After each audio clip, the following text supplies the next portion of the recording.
April মাসে 2025 সালে সাদ্দামকে arrest করা হয় গোপালগঞ্জ থেকে, এবং অ্যারেস্টের 2 দিন আগেও আমার সাথে কথা হয়েছে। তার পরবর্তীতে যে করে হোক গ্রেফতার হলো।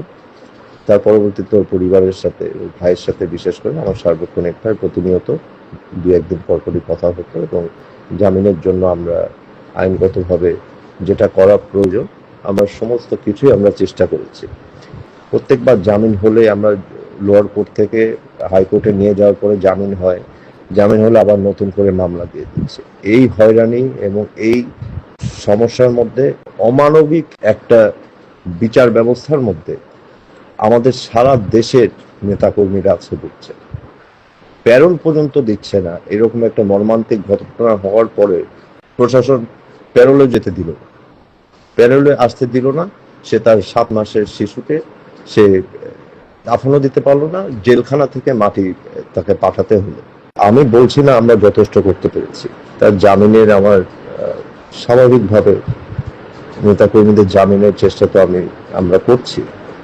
আমি বিশেষ করে সাদ্দামের পরিবারের সাথে যোগাযোগ রক্ষা করাটা এটা আমার দায়িত্ব। এখানে আমার কোথাও নিজেকে প্রমোট করার জন্য তো সেই রাজনীতি আমরা করি না।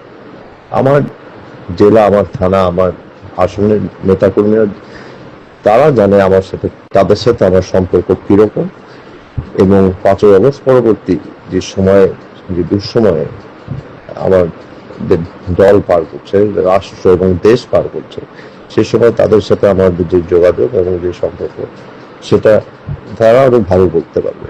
আজকের এই ঘটনার মধ্যে আমি সবার কাছে অনুরোধ করব যে আমাদের হয়তো যথেষ্ট আমরা করতে পারছি না, সীমাবদ্ধতা তো অবশ্যই আছে।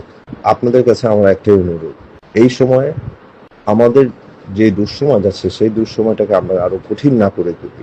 আগামীতে কিভাবে ঐক্যবদ্ধ হয়ে যারা আজকে জেলখানার মধ্যে এই মানবিকতার জীবনযাপন করছে এবং যাদের সাথে অমানবিক ঘটনাগুলি ঘটছে, তাদেরকে কিভাবে আমরা আগামী দিনের পথ দেখাতে পারবো সেটা নিয়ে আমাদের চিন্তা করা উচিত সকলকে।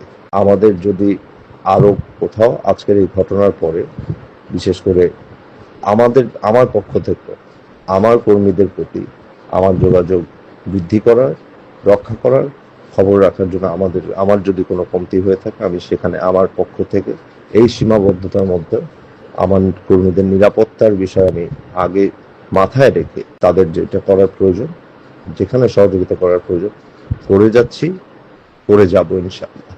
জয় বাংলা, জয় বঙ্গবন্ধু।